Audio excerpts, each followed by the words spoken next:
मैंने जन्म लिया एक छोटे से देश में जिसका नाम है केन्या। यूनिवर्सिटी एजुकेशन थी, मैंने अमेरिका से ली। लंदन में मैंने ब्रह्मचारिणी का कोर्स किया। क्या आपका गोल है, कैसे आप इसे एग्जीक्यूट कर रहे हैं, इस बारे में थोड़ा। और स्पेशली मैं तो अफ्रीका में प्रीच करती हूँ। किसको पता है, किसको चिंता है अफ्रीका में सनातन धर्म का प्रचार करने के लिए, तो हम जाते हैं। ओ जम्बू बना हबारी गानी मजूरी साना, ये गाना इतना फेमस हो गया जो वहाँ के लोकल ट्राइब्स हैं। So kirtan is now an official category in Kenya. केन्याई भाषा आती है, वहाँ की लोकल भाषा कौन सी है केन्या की? habari yako leo tunafanya hapo interview को वृंदावन। इसका मतलब क्या था? तो मैंने बेसिकली जो मेरा भारत महान, इसको बोल दिया थोड़ा। औरत is the follower and husband is the leader, he is the गुरु।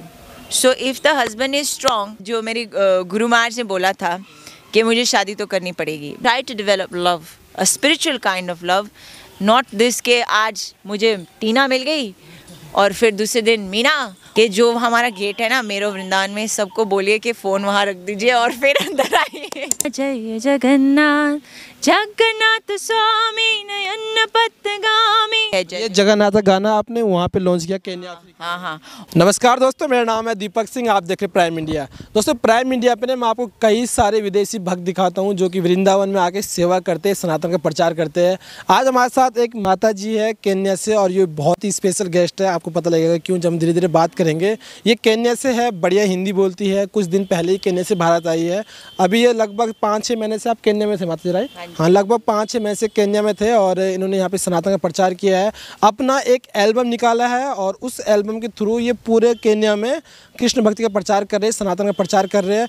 इनके एल्बम के बारे में बात करेंगे, साथ ही साथ ये पूरी दुनिया भर में केन्या के अलावा और भी देश घूमती है सिर्फ और सिर्फ सनातन के प्रचार के लिए। हिंदी बहुत बढ़िया बोलती है। इंटरव्यू थोड़ा लंबा होगा क्योंकि माता जी की स्टोरी बहुत ही गजब की है। इनके जो काम है, बहुत ज़्यादा काम ये कर रहे हैं सनातन के क्षेत्र में, तो इसलिए इंटरव्यू थोड़ा लंबा होगा। आप लोग लास्ट तक देखिएगा, लेकिन आप लोग बोर नहीं होंगे। बहुत सारी चीज़ें आपको नई नई सीखने को मिलेंगी। तो माता जी से बात शुरू करते हैं और माता जी की जुबानी सुनते हैं पूरी स्टोरी। हरे कृष्णा माता जी। हरे कृष्णा, दंडवत प्रणाम सभी को दुनिया भर से, वृंदावन धाम से। माता जी पहले थोड़ा सा अपने देश के बारे में बताइए, आप किस देश से है, कहाँ आपका जन्म हुआ, कहाँ आपकी शिक्षा हुई, थोड़ा शॉर्ट में, फिर हम आगे बात करेंगे। वैसे तो भक्तों का घर यही है, वृंदावन धाम हमारा घर ही है। This is our eternal home.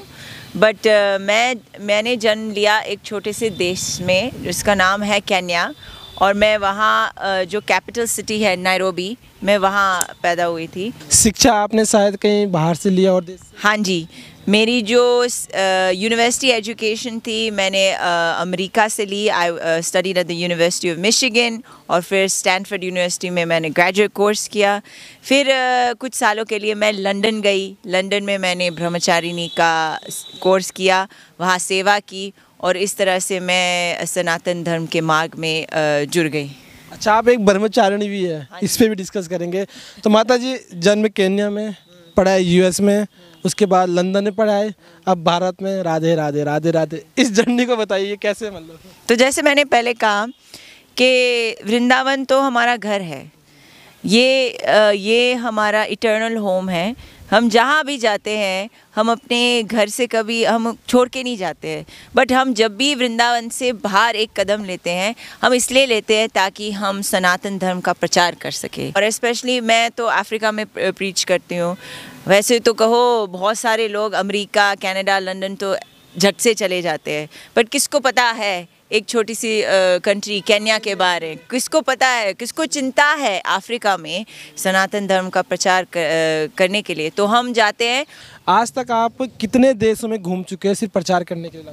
मैंने अमेरिका में बहुत ट्रैवल किया था, in the US, in London, Africa में, स्पेसिफिकली केन्या में मेरा फोकस है क्योंकि एक छोटा सा देश है, बट उसी देश को अगर मैं कृष्ण, जैसे केन्या जो उसका पहला शब्द है के है, तो उसमें कृष्ण भगवान तो बसते ही हैं क्योंकि के से ही शुरू होता है। तो उसको हम थोड़ा कृष्णा कॉन्शियस बना दे। गीता के बारे में हम बुक डिस्ट्रीब्यूशन करते हैं, बहुत सारे लोग होते हैं। एक दिन क्या होता, मैं बुक डिस्ट्रीब्यूशन कर रही थी, हम एक मॉल में थे, बड़े से मॉल में थे अफ्रीका में। और क्या हुआ, मैंने सोचा आज रोना तो मुझे सिर्फ गीता ही बांटनी है, तो मैंने कुछ बोला नहीं, मैंने सिर्फ उसको टेबल में ऐसे अच्छी तरह से लगाया। एक सामने से एक अफ्रीकन बंदा आता है, मुझे बोलता है आई नो दिस बुक, मुझे पता है ये किताब कौन सी है, मुझे पता है कृष्ण कौन है और मुझे पता है अर्जुन कौन है, मुझे आप ये किताब दे दीजिए। और मैं तो बहुत शौक हो गई। हाँ, और वो बहुत इंटरेस्टिंग था कि उसने आके मुझे बताया I want this book, I will take this book. तो हम क्यों ना करें प्रचार अफ्रीका में तो हम जोरों शोर से करेंगे। आपने मतलब बेसिकली आपका जो पूरा फोकस है वो अफ्रीका में, केन्या में पूरा देश को सनातन बनाने के लिए है। हाँ, आपका एक देश पे सिर्फ केन्या पे फोकस है मेनली। तो मुझे थोड़ा सा ना वहाँ के लोगों के बारे में बताइए कि कैसे लोग वहाँ पे रहते हैं, उनकी मेंटलिटी क्या है, किस धर्म के लोग हैं, उनका जीवन कैसा है, ताकि हम इसको समझ पाए कि आप क्या चेंज लाना चाहते हो। अफ्रीका के लोग बहुत अच्छे हैं, बहुत बोले भी है और बहुत सिंपल है। उनको ऐसे लगता है कि ये एक नई चीज़ नहीं है, क्योंकि जब ब्रिटिशर्स गए थे वहाँ पे बहुत सारे इंडियंस भी गए थे। तो हम बहुत सालों से हैं, जैसे मेरे परदादा वहाँ गए थे, तो बहुत सारे जनरेशन्स हैं। It is very important to take the message to them, क्योंकि दे आर वेरी इंक्विजिटिव। जैसे मैंने आपको ये कहानी बताई थी कि मैंने गीता वहाँ रखा, उसको पता ही था गीता कौन सी क्या चीज़ है। हमें सिर्फ बाहर जाना है और लोगों को दिखाना है कि it's available for you and we have to teach them about this Krishna consciousness, because it will transform their life. अब वृंदावन में आते हो, यहाँ पे थोड़ा ये चीज़ें कम मिलती है दिखने को, बट अफ्रीका में आपको दिखेंगे lots of meat eating, alcohol, womanising, ये तो सब वेस्टर्न वर्ल्ड में भी जाओ तो ये मैक्सिमम लेवल्स में है। ठीक है, अब साड़ी तिलक पहनना ये सब वृंदावन में कॉमन है, बट अफ्रीका में ये कॉमन नहीं है। तो अफ्रीकन लोगों को मिठा, दे आर वेरी स्वीट, बहुत स्वीट है, बहुत सिंपल है। क्या है, अफ्रीकन लोग जैसे गांव के लोग होते थे पहले, उनका भी कल्चर होता था कि वो फार्म लाइफ बेस्ड थे, मतलब रेजिंग काउज, वेजिटेरियन खाना, ये सब फार्म में होता है। बट क्यों जो शहर है वो बढ़ गया है, वेस्टर्न कल्चर वो बढ़ रहा है शहरों में, तो वो भूल जाते हैं। और बहुत स्ट्रगल्स है, बहुत सारे लोग they are suffering from mental health issue, they are suffering from alcoholism, they are suffering from violence and anger issues. So what it makes Africans any different? They need it more than Indians, they need more than Indians, they need Krishna consciousness, and Krishna consciousness is for everybody. हर बंदे के लिए है Krishna conscious. That is how wonderful Krishna consciousness है। माता जी, अब मैं सबसे most important topic के बारे में बात करना चाहूँगा, जो आप कर रहे हो। अभी आप केन्या गए, आपने वहाँ पे एक एल्बम रिलीज़ की है जो कि वहाँ पे सनातन धर्म का प्रचार करेगा, कृष्ण का प्रचार करेगा। उस बारे में थोड़ा बताइए कि आपके एल्बम के बारे में, क्या आपका एल्बम है, क्या आपका गोल है, कैसे आप इसे एग्जीक्यूट कर रहे हो, इस बारे में थोड़ा बताइए। तो हमारा एल्बम है जाम्बो कीर्तन। जाम्बो का मतलब है, जैसे वृंदावन में कहते हैं राधे राधे और या राधे श्याम, वहाँ अफ्रीका में कहते हैं। अगर आप कभी भी केन्या में आए तो आप कहो जाम्बो, वहाँ की भाषा है स्वाहिली। तो हमने ये एल्बम का नाम पहले सोचा था कि हम इसका नाम रखेंगे संकीर्तन, बट मेरी जो माता है, मेरी मम्मी है, उन्होंने बोला नहीं, हम अफ्रीका में हैं, हमें अफ्रीका की भाषा में प्रचार करना चाहिए। इसलिए उनकी हृदय, उनके दिल को छुएगा और फिर वो उसको गाना लग जाए, रिलेट कर सके। एग्जैक्टली। तो फिर हमने इसको संकीर्तन से बदल के हमने इसको बनाया जाम्बो कीर्तन। वहाँ पे एक बहुत बड़ा फेमस गाना है जाम्बो बाना, जो बताता है कि जाम्बो जाम्बो बाना हबारी गानी मजूरी साना। वो कहता है कि इसका मतलब है मैं गाने का मतलब है कि आइए आइए केन्या में आइए, ये बहुत बहुत अच्छा देश है। आपने ये तो सुना होगा, बहुत सारी कार्टून्स बनाई गई है लायन किंग की, कहते हैं हकुना मटाटा, केन्या इंचिजूरी हकुना मटाटा, मतलब कि ये देश इतना अच्छा है, यहाँ पे कोई चिंताएं नहीं है, नो वरीज। वैसे तो वृंदावन भी ऐसे है, हकुना मटाटा। तो ये गाना बहुत फेमस है, बहुत सारे पीढ़ियाँ से ये गाना आ रहा है, टूरिस्ट के लिए बहुत फेमस है। तो हमने इस गाने में हमने हरे कृष्णा डाल लिया, हरे कृष्णा कृष्णा कृष्णा हरे हरे, हरे रामा राम राम हरे हरे।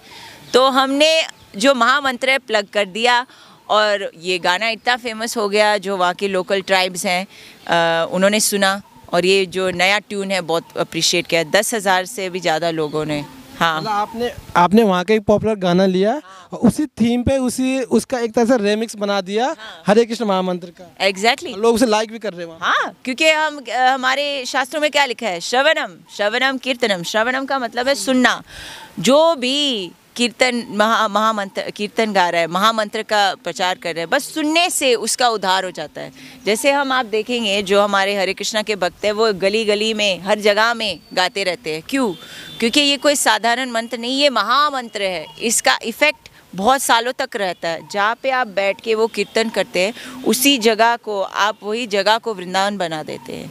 तो हमने कहा कि एटलीस्ट इस गाने से लोगों को हरे कृष्ण महामंत्र सुनने को तो मिलेगा, और जो सुनता है उसके हृदय में जाके बस जाता है। और वही अभी तक कितने गाने बना दिए आपने? इस गाने में हमने 30 गाने तो बनाए हैं, बट वो तो इसलिए क्योंकि प्रमोशंस की वजह से हम तो थोड़ा extra we have to make, and also trial and error. It's a process of trial and error. So 30 गाने तो बन गए, बट स्पेसिफिकली जाम्बो कीर्तन की एल्बम के दे आर 10 सॉन्ग्स, और ये 10 songs are available on Spotify, Instagram music, YouTube music, Apple music, सब जगह में, हर जगह रिलीज भी होगी। हाँ, हर जगह रिलीज। ये it is the first Kenyan album which is coming from Nairobi, from the devotees of Nairobi, and ये एक फर्स्ट टाइम एल्बम है जिसकी वजह से जो Kenyan म्यूज़िक इंडस्ट्री है they have recognized कीर्तन एज अ कैटेगरी। पहले तो कीर्तन था ही नहीं, बट इस एल्बम को जब हम रजिस्टर कर रहे थे केन्या की म्यूज़िक इंडस्ट्री में और जो डिफरेंट ऑर्गेनाइजेशंस में है, we created a new category in the whole industry. So Kirtan is now an official category in Kenya. Yeah. मतलब ये एक बहुत बड़ी अचीवमेंट है आपके लिए भी और खासकर हम इंडियंस के लिए कि अफ्रीका के जो म्यूजिक कैटेगरीज है, म्यूजिक इंडस्ट्री है, उसमें कीर्तन कैटेगरी ऐड हो गई आफ्टर योर एल्बम। हाँ जी, ये आपने ये कारनामा कर दिखाया। मैंने नहीं, गुरु की कृपा से तो होता है। आपकी टीम नहीं तो? हाँ, गुरु तो कृपा तो उसकी है, लेकिन एक माध्यम देता ना वो। हाँ। हमने वो माध्यम बना दिया। हाँ, आपको बनाया। हाँ, अभी जो आपका ये म्यूजिक वगैरह है तो सब जगह अवेलेबल है, यूट्यूब वगैरह हर जगह। तो आप इनके लिंक हमें दे देना, और वो सारे लिंक दोस्तों आपको डिस्क्रिप्शन में मिल जाएंगे। जो भी इनके एल्बम है, जो भी इनके सॉन्ग है, सारे लिंक आपको डिस्क्रिप्शन में मिल जाएंगे। और आप जाके एक बार जरूर चेकआउट करना कि एक अफ्रीकन लड़की जो कि अफ्रीका में, जिसने कि म्यूजिक इंडस्ट्री में कीर्तन शब्द ऐड करवा दिया और साथ ही साथ कई सारे सॉन्ग भी लॉन्च कर दिए। कोई कॉपी आप मुझे दिखा दे तो दिखा दीजिए। मैं तो ये हमने छोटी सी एल्बम निकाली है, ये कलेक्टर्स आइटम है। ये हाँ हाँ, इनकी सीडी है। तो ये कलेक्टर्स आइटम है, ये जो स्पेशल रिक्वेस्ट पे मंगाते हैं हम देते हैं, क्योंकि आजकल का म्यूज़िक क्या है, स्पॉटिफाई पे होता है, इंस्टाग्राम पे होता है, सब कुछ ऑनलाइन होता है। लैंग्वेज में ये स्वाहिली लैंग्वेज में है, और मतलब इंडियन समझ पाएंगे? हाँ हाँ, क्योंकि बहुत सारे गाने हैं। जैसे हमने एक गाना गाया है जय जगन्नाथ, वो जगन्नाथ लाइनें गा के सुना दीजिए जो इसके अंदर है। हाँ जी, जय जगन्नाथ जय जगन्नाथ, जगन्नाथ स्वामी नयन पथगामी भव तुम्हें, जगन्नाथ स्वामी नयन पथगामी भव तुम्हें, जय जगन्नाथ। तो इस तरह से एक गाना भी ये है, ये जगन्नाथ का गाना आपने वहाँ पे लॉन्च किया केन्या अफ्रीका। हाँ हाँ। तो अगर कोई इसको लेना चाहे तो उसके लिए अवेलेबल हो सकती है? हाँ हाँ हाँ हाँ, जरूर। तो मैं अपने ऑफिस में रख सकता हूँ ना? ये मेरे लिए हो गई अब, ठीक है। Thank you so much. Prabhu ji के लिए है। इसको मैं अपने ऑफिस में रखूँगा। और जो लोग मंगाना चाहते हैं वो कैसे मंगाएं? You can contact me through Instagram. मेरा इंस्टाग्राम बेस्ट रहता है। इनके साथ अगर आप कांटेक्ट करना चाहते हो, जो भी जिस माध्यम से भी चाहेंगे कि आप कांटेक्ट करें, वो सब आपको डिस्क्रिप्शन में मिल जाएगा। और जो भी दीपक प्रभु जी से आते हैं उनको 10% डिस्काउंट मिल जाएगा। आप प्राइम इंडिया का कूपन कोड यूज़ करेंगे तो आपको इस पर 10% डिस्काउंट मिल जाएगा। तो माता जी कितनी डिफिकल्टीज आई वहाँ पे ये एल्बम बनाने में, क्योंकि आप एक ऐसे देश में जा रहे हैं जहाँ पे कि कृष्णा को बहुत ज़्यादा लोग नहीं जानते हैं, वहाँ पर आप कृष्णा का प्रचार कर रहे हो, पूरा एल्बम बना रहे हो, तो कुछ डिफिकल्टीज आई? जैसे मैंने पहले कहा, प्रभुपाद कहते हैं पदम पदम वी पदम, that this world is full of problems will come. हमें क्या है, अच्छे मैथमेटिशियन बनना है कि जो भी प्रॉब्लम्स आए, चाहे सॉल्यूशंस भी ना मिले, आगे बढ़ते रहिए और काम करते रहिए। बहुत सारे चैलेंजेस आए, बट मेरा लक्ष्य था कि मैं ये सीडी मैं अपने लिए नहीं बना रही हूँ। I am trying to do this project so that I can actually make my Guru Maharaj smile, put a smile on his face, के जो मेरे गुरु है वो देख के कहे कि हाँ मैं खुश हूँ हरिकांता जो तुम कर रहे हो. केन्याई भाषा आती है? वहाँ की लोकल भाषा कौन सी है केन्या की? Habari yako? Leo tunafanya hapo interview kwa Vrindavan. Tumekuja hapo mzuri sana. Tunataka watu wa Kenya wajue about this very beautiful city inaitwa Vrindavan. क्या इसका मतलब क्या था? तो मैंने बेसिकली जो केन्या के लोग हैं उनको बोलो कैसे हो आप, आज हम वृंदावन में हैं, ये बहुत प्यारी सी ब्यूटीफुल सिटी है, आप आइए वृंदावन में आइए. और मेरा भारत महान इसको बोल दिया. India ni nchi mzuri sana, watu wakuje hapo, wakuje ufanye kidogo wanafanya spiritual practice na unaweza kuendelea hivyo kwa life. ये तो बहुत लंबा बोल दिया आपने. हाँ, क्योंकि थोड़ा थोड़ा जैसे मैंने बोला कि इंडिया इज इंची मजूरी साना, मतलब इंडिया बहुत प्यारा देश है. ये मुझे ही बोलना है. इंडिया इज ऐसे आप गा भी सकते हैं. आप मुझे इंडिया इंची नजूरी hakuna matata, इंडिया इंची yetu hakuna इसका मतलब है कि इंडिया बहुत अच्छा देश है, यहाँ पे कोई प्रॉब्लम्स नहीं होते हैं. और वही गाने को मैंने बता दिया. बहुत बढ़िया. क्रिएटिविटी तो है आपके अंदर, सही फील्ड चुना आपने वहाँ जाके. अच्छा माता जी, आपने ना बीच में टच किया था कि आप ब्रह्मचारिणी का कोर्स किया है, तो अभी भी आप ब्रह्मचारिणी है या आपका वो समय पूरा हो चुका है ब्रह्मचारिणी? तो वैसे हमें जो ये ब्रह्मचारिणी है हम पूरी ज़िंदगी निभा सकते हैं, क्योंकि जो स्पिरिचुअल marriages होते हैं, the center of a spiritual marriage is Krishna. So even while having husband you can remain brahmacharini. अभी आप कौन सी ब्रह्मचारिणी है? अभी मैं एक प्रकार की ब्रह्मचारिणी होती है ना, एक तो होती है कि जीवन भर ब्रह्मचारिणी से शादी नहीं करना है, एक होता है एक प्रतिवर्ता, उसे हम ब्रह्मचारिणी कहते हैं. तो अलग अलग ब्रह्मचारिणी होती है. आप कौन से वाले हो? अभी तो मैं जो मेरी गुरु महाराज ने बोला था कि मुझे शादी तो करनी पड़ेगी, बट इसका मतलब नहीं है कि हम जो अपनी प्रैक्टिस है वो छोड़ देते हैं. आपने कोर्स किया है लंदन से ब्रह्मचारिणी का, उस कोर्स में क्या क्या सिखाते हैं वो लोग, थोड़ा हमें बताइए इस बारे में. तो उसमें मैंने भक्ति शास्त्री किया था. मैंने 2 साल या 4 साल उधर स्पेंड किए, क्योंकि मुझे अपनी spiritual university, it is like a spiritual university. When you stay in a temple, you are celebrate, और आपका संग only with in the temple. आप ज़्यादा you not worried about bills and work and all this things.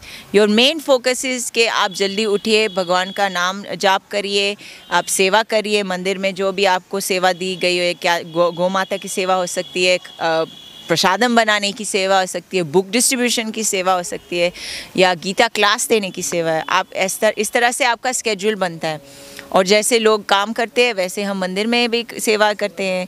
कि Africa में ने क्या India का क्या स्टैंड है, मतलब वहाँ के लोग इंडिया के बारे में क्या सोचते हैं, मतलब क्या सोचते हो इंडिया के बारे में, इंडियन लोगों के बारे में क्या इमेज है उनकी, वहाँ पे बात होती है इंडिया के बारे में? ऑफ कोर्स, क्योंकि वहाँ पे एक बहुत बड़ी पॉपुलेशन है, इंडियन पॉपुलेशन है, उनको हमारा कल्चर तो बहुत पसंद है. लेडीज़ को बहुत पसंद है साड़ियाँ पहनना, सूट पहनना. उनको ये पहनती है वहाँ पे? हाँ, वो पहनते हैं, वो खरीदते भी है. ऐसे नहीं है कि अफ्रीका में बस वो पेड़ों पे रहते हैं, जंगलों में रहते हैं, नहीं, वो भी बहुत डेवलप्ड है. वो बहुत एजुकेटेड लोग हैं, they are well travelled, well educated, and they are very appreciated of our Indian culture. तो ये भगवान की धरती है, मतलब रंग तो अलग है बट भगवान के ही लोग हैं. मतलब जी बीच में आपने बोला कि आपके गुरुजी ने कहा कि शादी तो आपको करनी पड़ेगी, तो कब करेंगे, अगर आप इस बारे में डिस्कस करना चाहेंगे कि मतलब कैसे करेंगे, लव मैरिज, अरेंज मैरिज, किससे करेंगे, थोड़ा बताना चाहेंगे आप इस बारे में? हाँ, तो क्या होता है कि इस्कॉन के भक्तों के लिए जब वो शादी का आश्रम, उसको कहते हैं गृहस्थ आश्रम, जब वो गृहस्थ आश्रम में प्रवेश करते हैं, वो गुरु की आज्ञा से प्रवेश करते हैं. तो जब मैं ब्रह्मचारिणी थी, वहाँ पे मेरा फुल टाइम ब्रह्मचारिणी हुआ था. अभी मैं घर में रहती हूँ मेरे फैमिली के साथ, बट मेरी शादी नहीं, अभी तक नहीं हुई है. बट गुरु महाराज ने बोला था कि शादी बहुत ज़रूरी है, क्योंकि उस तरह से मेरे लिए स्पेसिफिकली मैं प्रचार और भी कर पाऊँगी.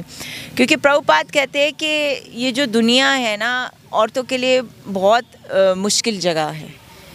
ऐसे तो मैं नहीं कह रही कि you don't find independent women, you do find independent women, but sometimes I also feel as a woman कि your independence can create a lot of problem for you. तो प्रभुपाद कहते हैं जब लड़की छोटी होती है उसके लिए प्रोटेक्शन मिलती है फादर से, जब वो बड़ी होती है उसको रक्षा मिलती है उसके हस्बैंड से, जो पति होता है उससे मिलती है रक्षा। और जब वो बूढ़ी हो जाती है तो उसके सबसे बड़े बेटे से उनको रक्षा मिलती है, या जो सबसे बड़ा चाइल्ड होता है वो रिस्पॉन्सिबिलिटी लेता है माँ का ध्यान रखने के लिए। तो हमारे शास्त्रों में लिखा है कि औरतों को शादी करना चाहिए, क्योंकि इस तरह से उनका नेचर भी है कि वो लविंग है, वो केयरिंग है, वो अपना पूरा ध्यान they can put it in raising Krishna conscious children. क्योंकि हमको ब्रह्मचारी भी चाहिए होते हैं, हमको सन्यासी भी चाहिए होते हैं। तो ये कहाँ से आते हैं? जब एक कृष्ण कॉन्शियस माँ आती है घर में, है ना। तो for women is very beneficial to get married. ऐसे होता है ना, औरत is the follower and husband is the leader, he is the guru. So if the husband is strong, automatically the woman will be subordinate and she will follow. But it takes strong man, मतलब he has to be spiritually strong, materially strong and emotionally also strong. फिर इस तरह से people can lead their life. You see, spiritual marriages are based कि Krishna centre में है, Krishna centre में है और हम दोनों सेवक हैं। तो उनका मेंटेलिटी के ये भी दासी है और मैं भी दास हूँ। तो हमारा गोल है कि हमको एक टीम के जैसे जोड़ना है और काम करना है कृष्ण के लिए। तो अब आप मैरिज को इस तरह से देखेंगे, इस दृष्टि से देखेंगे, तो ये जो डिवोर्सेस हो रहे हैं, ये सो क्लैमिशेस हो रहे हैं, इट विल रिड्यूस। तो अभी पति पत्नी लड़की लड़के की बात चली रही है, आपने डिवोर्स की बात की है। तो आजकल ना एक प्यार वाला कल्चर बड़ा फेमस चल रहा है कि मुझे उससे प्यार है, मुझे उससे प्यार है, वो मेरा लवर है, मुझसे शादी करूँगी। तो आपके हिसाब से ना क्या ये सच में प्यार है जो हम देखते हैं बाहर, जो हमें दिखता है, यस वो मेरा गर्लफ्रेंड है, मैं इसका बॉयफ्रेंड है, क्या यही प्यार है या कुछ और है प्यार की डेफिनेशन?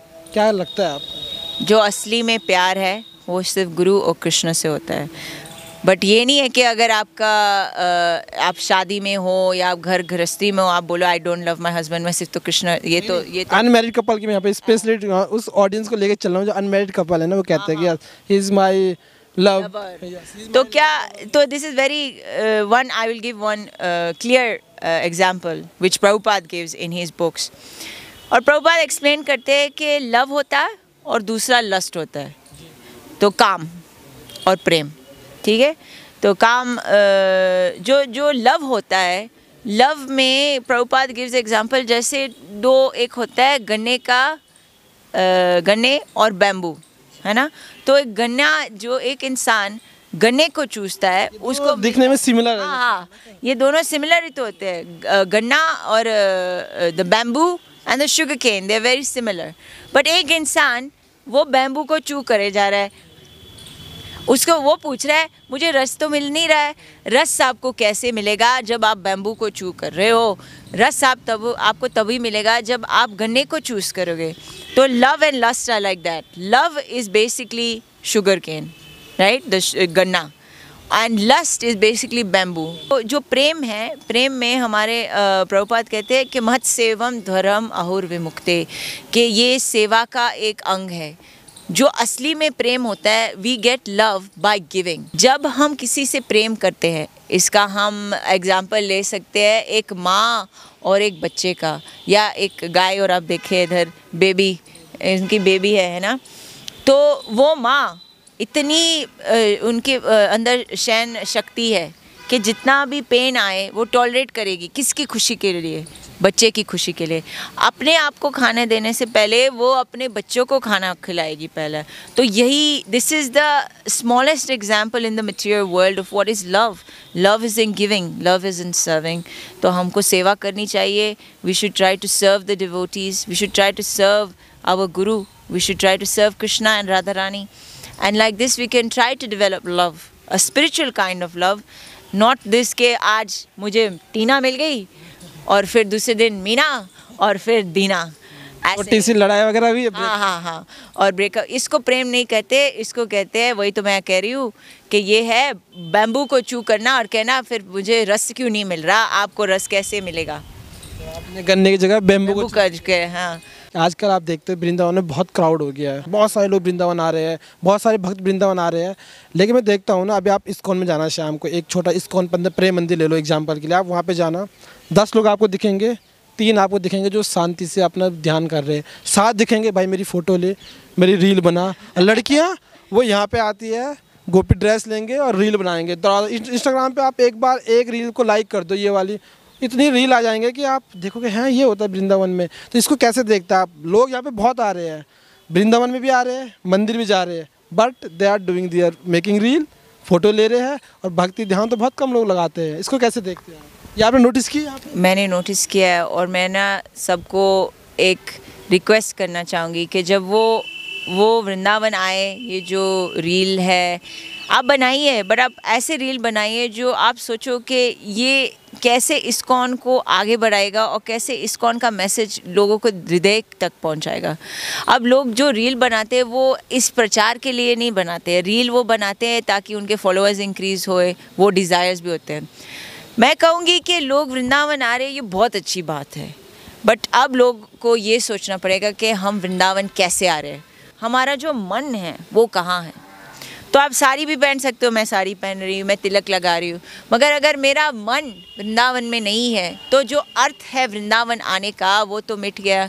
हाँ, आएगा ही नहीं, क्योंकि आपको रील बन जाएगी, फॉलोअर बढ़ जाएंगे, लाइक मिल जाएंगे, बट जो असली में वो जो वृंदावन का जो कॉन्शियसनेस है वो आप में उगेगा नहीं। आपका वृंदावन आना तो यूजलेस हो गया। ठीक है, जब भी आप वृंदावन आते हो आप ये सोचिए, what is my inspiration, what service am I going to do and how will I leave my body। ये बहुत ज़रूरी है, क्योंकि ये हमारे आचार्य देते हैं हमको।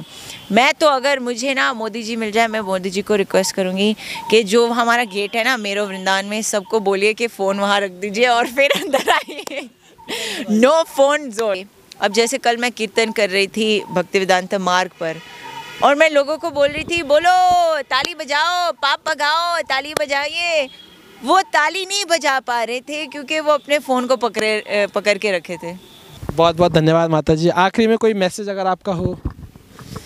मेरा छोटा सा मैसेज है कि आप प्लीज़ जो ये गीता है, श्रीमद् भागवतम है, हमारे शास्त्र है, उनको पढ़िए और ज्ञान प्राप्ति करिए, और वृंदावन में आइए, और जब वृंदावन में आते हैं आप सेवा करिए, वृंदावन को दिल में समाइए, और फिर बाहर जाइए और पूरी दुनिया को वृंदावन बनाइए।